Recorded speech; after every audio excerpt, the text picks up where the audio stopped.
அனைவருக்கும் வணக்கம். இன்னைக்கு prelims and mains point of வியூல என்ன கரண்ட் அஃபேர்ஸ் கொஸ்டின்ஸ் இருக்கு அப்படின்னு சொல்லி பார்ப்போம். First one, so is the correct statement.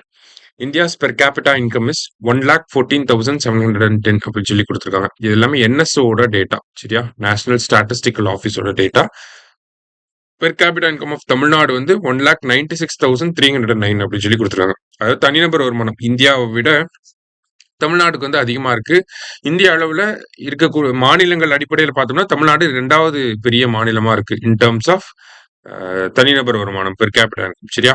So ரெண்டுமே கரெக்ட் ஸ்டேட்மெண்ட் தான், போத் கரெக்ட் அப்படிங்கிறது தான் நமக்கு கரெக்ட் ஆன்சர். அடுத்தது, who among the following worked as the editor of the newspapers ஞானபானு, பிரபஞ்சமித்ரம், இந்திய தேசாந்திரி அப்படின்னு சொல்லி கேட்டிருக்காங்க. பின்வருவனவற்றில் ஞானபானு, பிரபஞ்சமித்ரம், இந்திய தேசாந்திரி ஆகிய செய்தித்தாள்களின் ஆசிரியராக பணியாற்றியவர் யார் அப்படின்னு சொல்லி பாத்தீங்கன்னா நம்மளுடைய சுப்பிரமணிய சிவா அவர்கள். ஸோ அவருடைய நூற்றாண்டு நினைவு தினம் அப்படிங்கிறது இன்று அனுசரிக்கப்படுகிறது, சரிங்களா? ஜூலை 23, 1925 இறந்து போயிருப்பாரு. எங்கன்னா தருமபுரி மாவட்டம் பாப்பாரெட்டிப்பட்டி அப்படிங்கிற அந்த ஒரு ஊர்ல இறந்திருப்பாரு. ஸோ ஜூலை 23, 1925 இறந்து போயிருப்பாங்க, சரியா? அவருடைய நூற்றாண்டு நினைவு தினத்தை நம்ம இன்னைக்கு அனுசரிக்கிறோம்.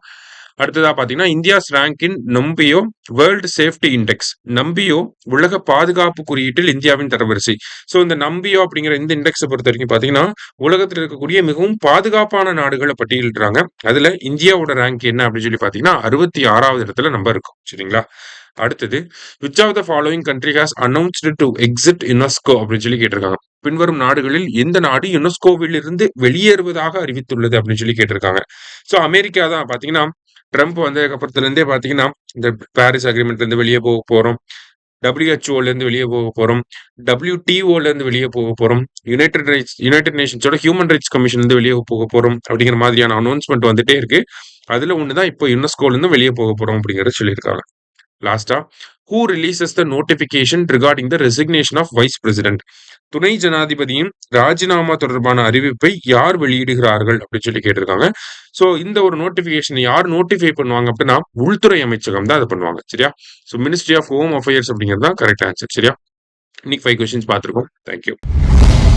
சுரேஷ் IAS அகாடமி, வெற்றியின் முகவரி.